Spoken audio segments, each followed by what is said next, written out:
Thinking about GLP-1s to help with weight loss? Go micro with Noom. You start off with a small dose of medication, then gradually increase as your body reacts. The Noom GLP-1 microdose program starts at $79 and is delivered to your door in 7 days. Start your microdose GLP-1 journey today at Noom.com. That's Noom.com. Noom. Micro changes, big results. Initial 3-week subscription and 4 weeks of medication from $79 plus tax, and $179 per month plus tax for 7-week subscription thereafter. Final pricing depends on program selection. If you want to be more consistent, you're in the right place. I'm Elizabeth Benton. Welcome to Consistent, a podcast by Primal Potential that is for all of you who feel frustrated by your lack of progress or overwhelmed by all the change that you want to make in your life. Here, we stop frantically chasing new habits and start strategically building a structure of consistency. Let's get into it. Hello and welcome back to the Primal Potential Podcast. I am Elizabeth Benton. Thanks so much for joining me today. Okay, if overwhelm is a repeat problem in your life, do you have a strategy for it? Because it deserves a strategy. And I think for most people, overwhelm is a repeat problem. But when I ask them, so what's your strategy? Most people don't have one. In fact, I've never asked a client this question when they say like, oh, but I just get so overwhelmed. And I know that this is a recurrent problem.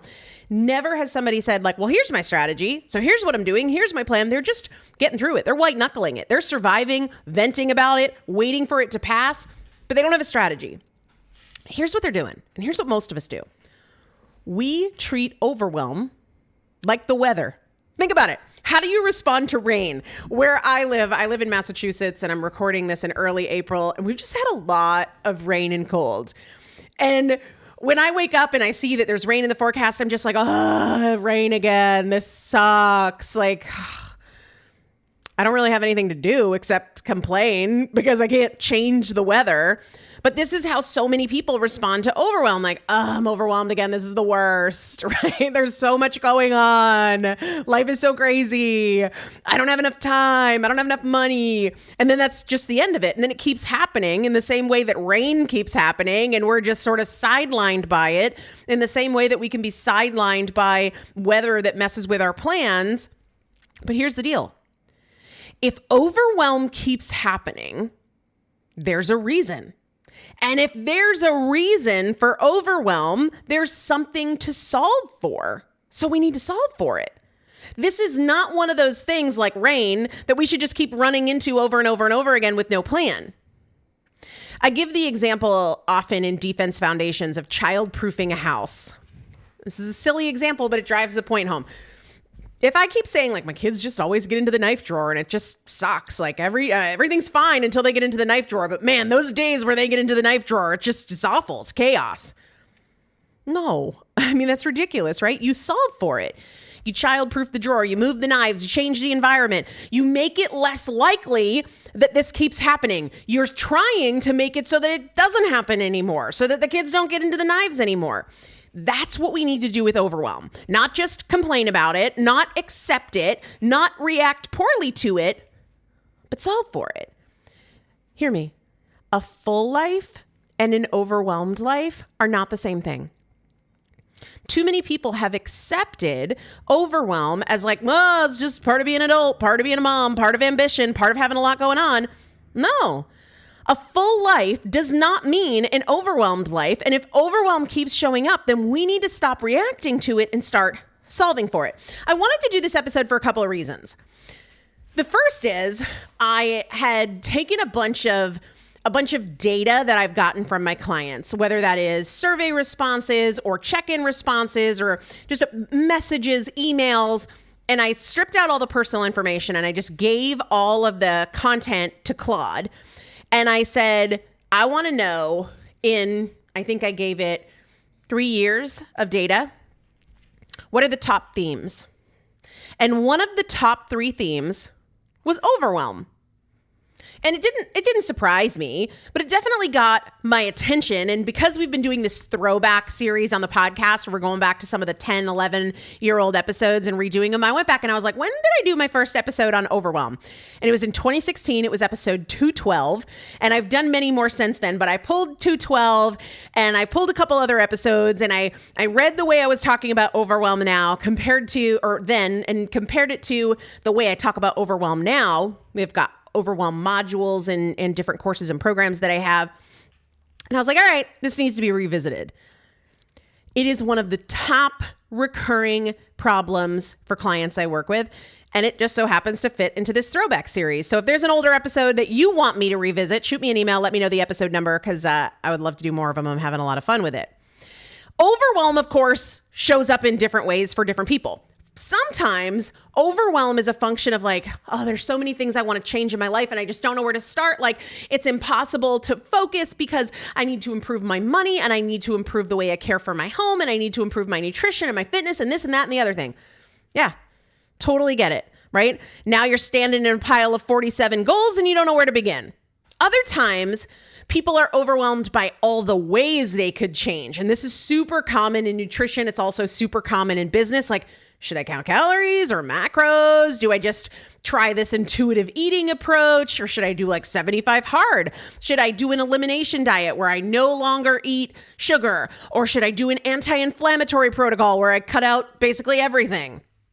I'm joking, not really everything. Should I do intermittent fasting, extended fasting? And because there's so many possible approaches, we just do nothing because we don't know how to decide. Then there's another kind of overwhelm, which is just like, there's so much on my plate like right now. And this was actually me just last night. So this is perfect timing because I had a brain freeze as a result of overwhelm just last night. But fortunately, I have a lot of tools for overwhelm, and that's what I want to give you. But this was me last night. Part of it is just the time of day. Do you ever notice that you're more likely to feel overwhelmed at like 8 o'clock at night than you are at 8 o'clock in the morning? Maybe not, but that's certainly me because I get tired. But I had been working all day, got up, went to the gym, worked all day. Then after working, I took kids to jiu-jitsu.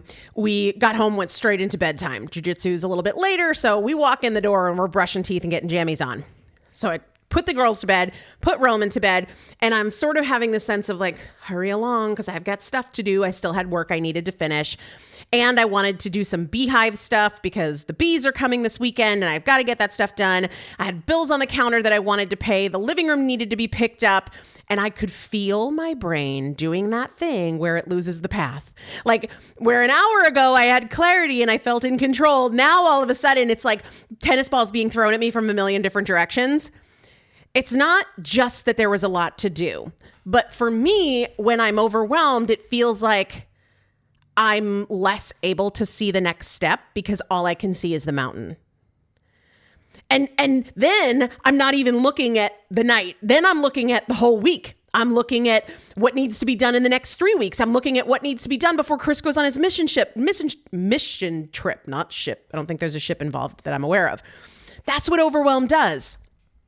It takes you out of the moment and drops you into this giant blurry pile of everything, right? Now, here's the problem. The problem is not that you've now been dropped into this giant blurry pile of everything. The problem is you don't have a strategy, right? You just have a reaction. And more often than not, the reaction is suboptimal. But the problem isn't your suboptimal reaction as much as it is you don't have a strategy. Right? When I went back to episode 212, I was talking about the type of overwhelm that comes often for my clients. Let's say I send out the Master Defense Playbook and now they feel like they've got a million options and a million new resources. And they're like, well, I don't know which one to do in which order. And in 212, I was distinguishing between treating things like a rules list where you got to check all the boxes and do all the things versus a toolbox, right? And this matters for a lot of overwhelmed people. If you want to go back to episode 212, when overwhelmed people are trying to create change, if you approach it like it's a rules list, it gets heavy fast. It feels like I got to do this and this and this and this, and I can't forget this, and I'm behind on this, and everything starts to feel like a burden. And then you just decide, I can't do this. I don't have the bandwidth for this, right? When I give people the playbook in defense, I remind them that like, hey, this is a toolbox, and a toolbox is different. A toolbox says, what do I need in this situation, and what's useful right now, and which tool fits the problem I'm facing, which is a much lighter approach. It's also more strategic. It's also more effective. In 605, if you're wanting to go back to that one, I talked about how part of the problem with overwhelm is that a lot of people have created for themselves this pervasive sense of powerlessness. And that is a huge part of overwhelm, because overwhelm often feels like powerlessness. I just can't. There's too much. I don't know where to start. Life is just chaotic. Everything is crazy.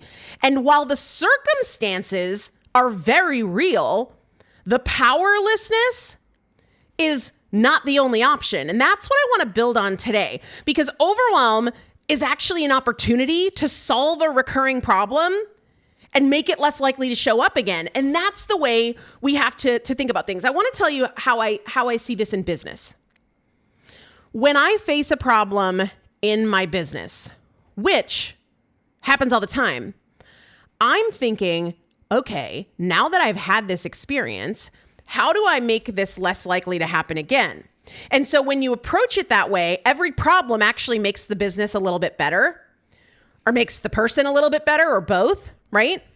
But with overwhelm, we just sort of sit back like it's the weather, and then it just happens again and again and again, and we're never improving and adjusting and iterating and solving.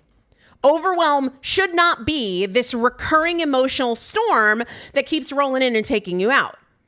It should not be a repeat issue that we keep meeting empty-handed in victim mode. And that is the heart of this episode and the approach that we're taking. Overwhelm can't be something that you keep running into with no plan. If it's recurring, it deserves a strategy. And a lot of people have stopped there. They've gone to, I just get overwhelmed a lot. That's one of my struggles. But if your computer kept crashing, at some point, you'd stop just getting mad and you'd start figuring out the problem. Whether that means you need to back things up more often, or change your setup, or look for what keeps causing it, or get a different type of computer, right? And that's what I want us to do here. You are not powerless in overwhelm. You're just under-strategized, all right? The best way that I can think to explain this in this moment is the leaking tub story that I tell you guys all the time, because it's just such a great example of so many different problems.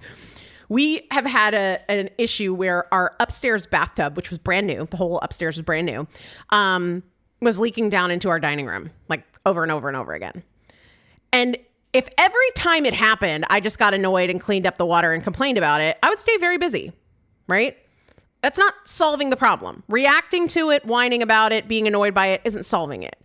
But that's what a lot of people do with overwhelm. They effectively clean up the water. They react to the symptom. They have a stressful night. They check out. They get irritable. They procrastinate.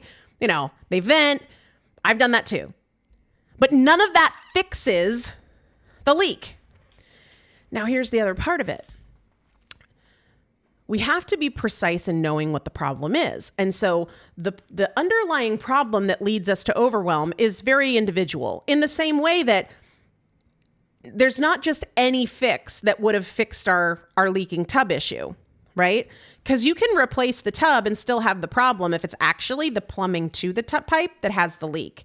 Or maybe it's not the tub at all. It's actually the caulking in the tile. But if it's not the caulking in the tile, you can re-caulk and reseal and still have the leak, So the issue might not be the obvious thing, right? This is what we have to do with overwhelm. We have to diagnose the source, not just how do I make this feeling go away, but why does this keep happening? What's the leak? Because if you don't know what the leak is, you're going to stay in cleanup mode forever. And I'm sure you know this, but cleanup mode is freaking exhausting. So we need to get really clear on what creates overwhelm for us. And this part matters because there is no one universal answer here. There's not, right? If you and I were sitting down together, we would have a different conversation than me and my sister, or than me and my best friend. A lot of times for me, overwhelm is a focus issue. But for somebody else, overwhelm is a priorities issue. For somebody else, it's primarily a procrastination issue. For somebody else, it's primarily a clutter issue or not keeping up. So then they put themselves in a position where they have to catch up. And the act of catching up is the primary thing that drives their overwhelm. For somebody else, it could be that they're constantly overcommitting. And for somebody else, it's that, they are not organized. The point is not to decide the one official cause of overwhelm, because it's not that. It's not even that for you. It could be situational. Last night for me, it was very much a focus thing. It wasn't an overcommitting thing. It was I started focusing on more than what I needed to do in that moment. The point is that you need to get a ton of clarity on what is creating the overwhelm for you, because once you know that, now you can actually solve something. Overwhelm is very, very general as a word. But if I said to myself, like, why am I overwhelmed right now? Last night when I was in that moment, oh, well, it's because I'm focusing on 7 things I need to do tonight and 17 things I need to do in the next 3 days, instead of focusing on the one thing I'm going to do right now and knocking that off and then moving to the next, right? For me last night, it was very much a focus thing. One of the things that creates overwhelm for me is messes. When I feel like things get out of control. But I can create strategies around that. And I have. I think I talked about this in the last episode, so I'm not going to go into that a lot. But it's no longer mysterious when I get specific and I root it down. Now there's a pattern, and patterns can be addressed. And the same thing is true with like tiredness. If tiredness is the pattern, then what am I doing to solve for that? And I want to say this. Your brain might first go to the things you can't solve for. Like maybe you can't solve right now for your work hours, but let's not hook in on the things we can't solve for. Let's hook in on the things we can solve for. One of the biggest sources of overwhelm is unclear priorities. And that can happen in 2 ways. 1, you haven't really defined your priorities. Or 2, you've defined them in theory, but you don't have any boundaries around them. So they're not actually functioning as priorities. They're functioning as aspirations or ideals.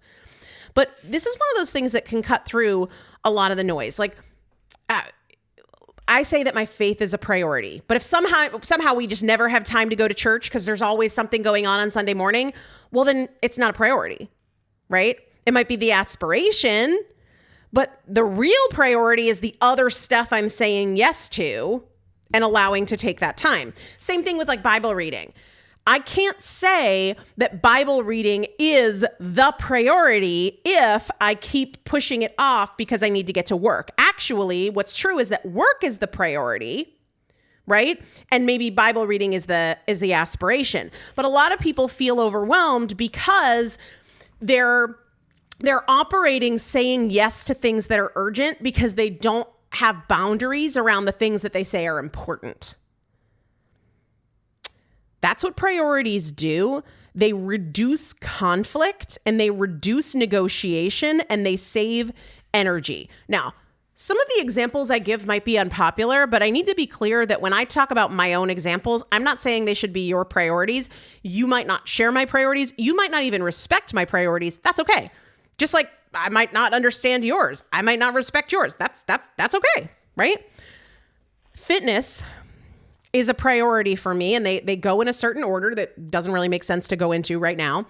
But the other day, a girlfriend was stopping by. She was stopping by to get eggs and something else. And I was so excited to see her, but I had already decided I was going to the gym. And so I was like, I'm going to give you a big hug. I hope you're here when I get back, but like, I'm going to the gym right now. There was a time in my life where I'd be like, well, I can't go to the gym because so-and-so stopped by. No, like I'm actually going to the gym because that's the priority. And so there wasn't the conflict of like, should I or shouldn't I? Because I know where my fitness falls in the priority. There was no spiral. There was no overwhelm. The priority made the decision. And that makes life easier for me, right? Now, I talked about how for me, focus is a big root cause of overwhelm. It's not always that there's objectively too much. It's that I'm mentally trying to hold it all at once. And I'm going to get specific here on what was on my list last night, just so you can see that like objectively, it's not too much. So I think I was coming downstairs from putting the kids to bed around 8, which is really late for them and for me, but that's neither here nor there. I had to update a survey for my Defense Foundations clients, and then I had to send them an email linking to that survey. And then I had told myself I was going to do 10 client check-ins, and I had a list of bills that I needed to pay, and I wanted to clean up the living room, and I had to water the plants, and there was something else, the normal like getting ready for bed stuff. At 8 o'clock, it's not a lot. It wasn't like I was looking at stuff that was going to take me until 2 a.m. I was probably looking at stuff that was going to take me until 9 o'clock, right? Like, so objectively not a lot. It wasn't like I had a whole day's worth of to-dos, but you'd be surprised that I was just like, oh my gosh, I have so much to do. Well, not really, but also, even if it was this big long list, the problem was that I was mentally trying to hold all of it at once, right? The way through was to just focus on what I was going to do next. And that's exactly what I did. Like, actually, right now, the only thing that needs my attention is updating the survey. Okay, that's done. I think it took me like 3 minutes.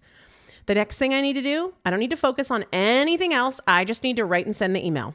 That probably took 5 minutes. Okay, we're 8 minutes in and I've done 2 things. All right, now the next thing I need to do is pick up the living room, right? I don't need to focus on like anything else. I don't need to think about the electric bill and how much is the electric bill and I need to update this spreadsheet and blah, blah, blah, blah, blah. No, I just need to pick up the living room, which is a totally different experience than standing in the kitchen, mentally holding the whole night, the whole week, the bees, the birthday, the mission trip, the unfinished work, all of it.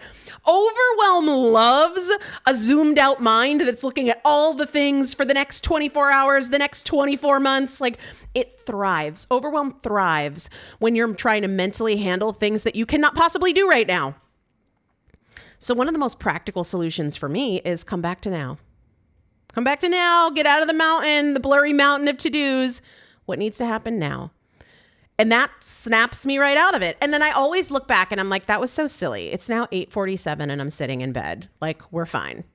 We're fine. Also, I was PMSing, so that probably didn't help things. But that's another thing to know. Like, do I notice that overwhelm is worse in this time, during this season, when this is going on, during baseball season, at this time of month, right? Another major cause of overwhelm, and I mentioned this in the last episode, so if you haven't listened to that one, it might be a good one, is not keeping up. So now you have to catch up. And let me be clear, you created that. That didn't happen to you. You know where I noticed this one? My car.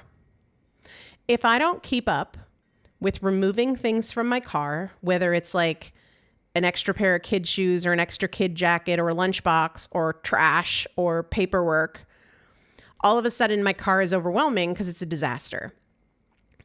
Well, I created that overwhelm. So then what's my strategic response? Or am I just going to keep running into this where like it's clean until it's not, and then I have a meltdown and then I have to clean my car, like, and it takes a big long project.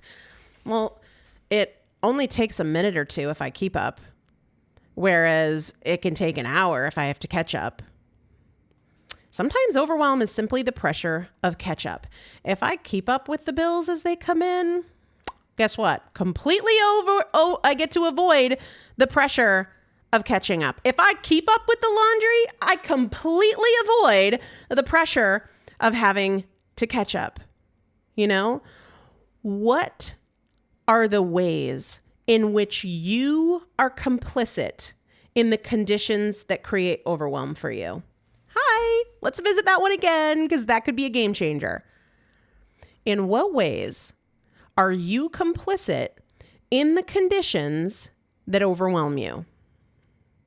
It's not meant to be mean. It's meant to be useful, right?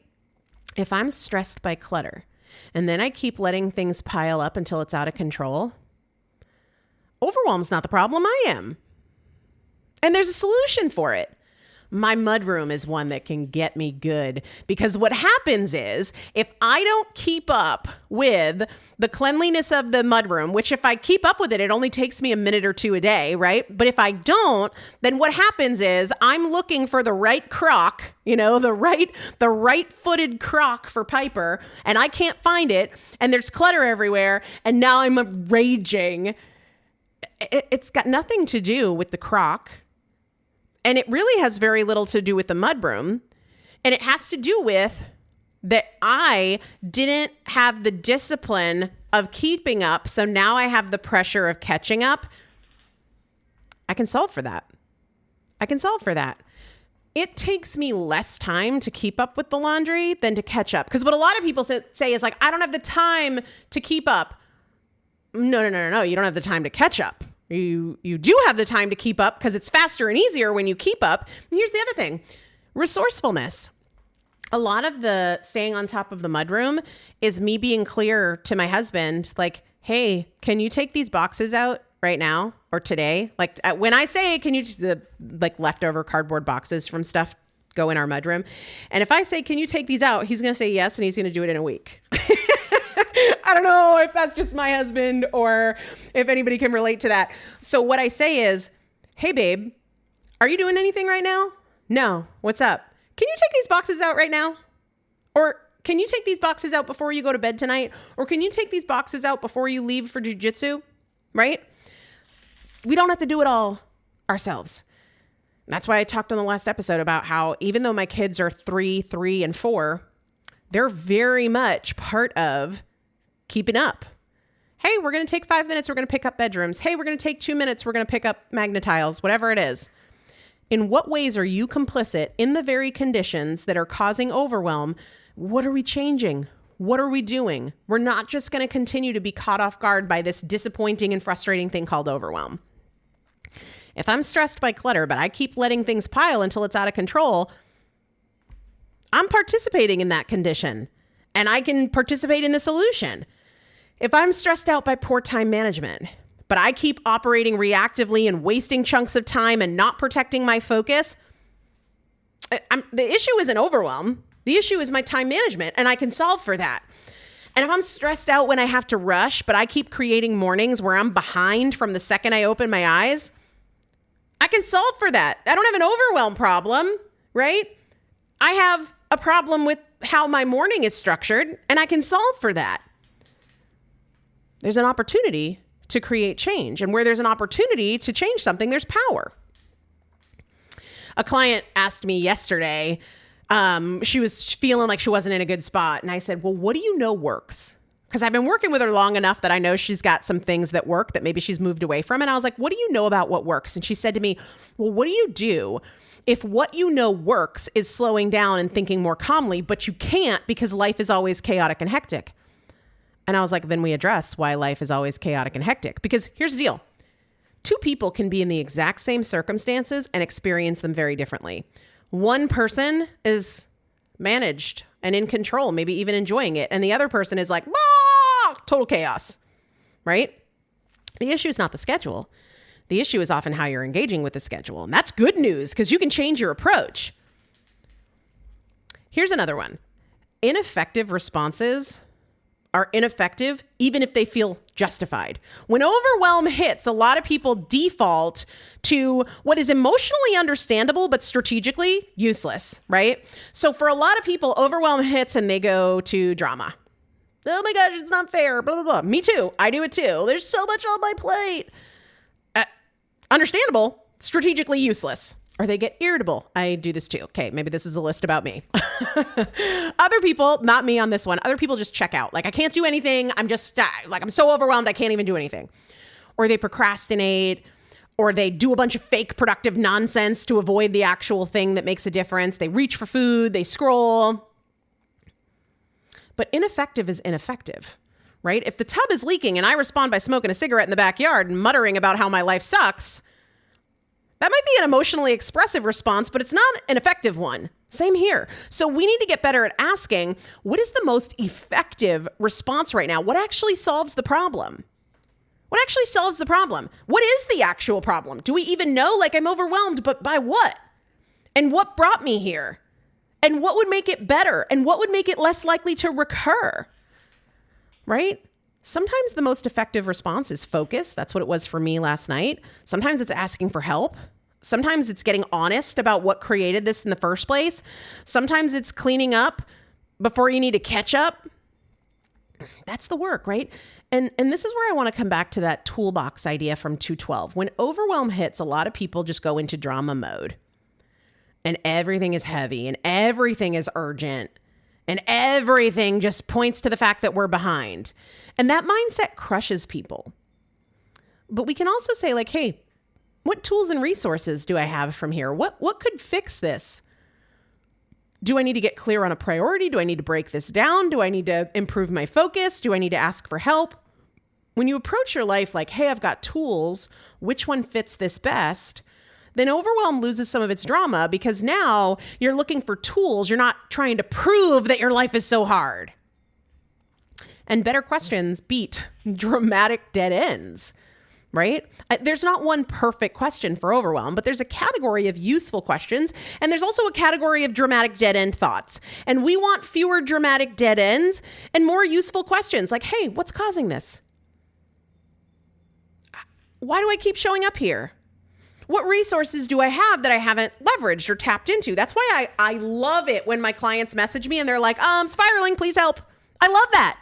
That's an incredible show of resourcefulness. It's powerful. It makes a difference. Sometimes the most effective response is asking for help. Like with the tub, sometimes the most effective move is to call the freaking plumber, right? Probably not after 6 months of raining buckets into the living room. Not after you've replaced 5 things that weren't the issue, like sooner.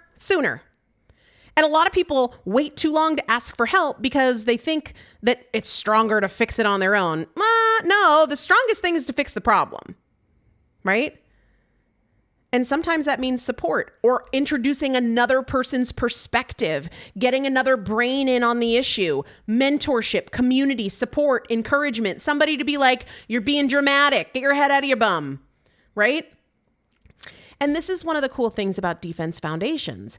I like to get people out of this mindset that's all offense. Like, I just need to do better. I just need to stop procrastinating. I just need to be more disciplined. I just need to stop overeating. Like, okay. But if you don't ever get to the root of the problem and why this keeps happening, you're just yelling louder at the symptom. And defense is about getting to the recurring issue so that it either happens less often or it stops happening altogether, right? If overwhelm is one of your repeat issues, and I want to ask you this, have you completed a scholarship application for Defense Foundations? Or maybe you're like, I don't need a scholarship, Elizabeth. Some people are really proud. Cool. Go ahead and register then. I'll put the link in the show description for you to just sign up right now. Let's go. But if you're somebody that's on the fence about it because of the investment or, you feel like you can't afford it, then today, maybe the most resourceful thing you can do is complete the scholarship application. Awareness is not enough, right? Problem solving is what changes things. But sometimes we need help to make sure that we're either solving the right problem and or we're using the right tools. I'm going to leave you with this. If overwhelm is a recurring problem for you, it deserves a strategy, not just a reaction, not a venting session, not a pity party, a strategy, diagnosis. We need to become better problem solvers, not just people who keep starting over, not just people who want it. We need to be people who are creative, energetic problem solvers. I'm going to put the link for the scholarship application, but also the registration for our May cohort of Defense Foundations in the show description. If you've got questions about that, shoot me an email, Elizabeth@Primal Potential. I would love to hear from you. Or if there's an episode you want me to do a fresh take on, let me know. You know what might be cool too? I just thought of this. So I'm doing fresh takes on my older episodes. You want me to do a fresh take on somebody else's episode? That might be fun. I might say no, depending on what it's about. And I'm not going to ever bash anybody. That's just not my vibe. But that might be a fun thing to do as well. All right. Check out the show description. Apply for that Defense Foundation scholarship or reserve your spot in our May cohort and have a beautiful, less overwhelmed day.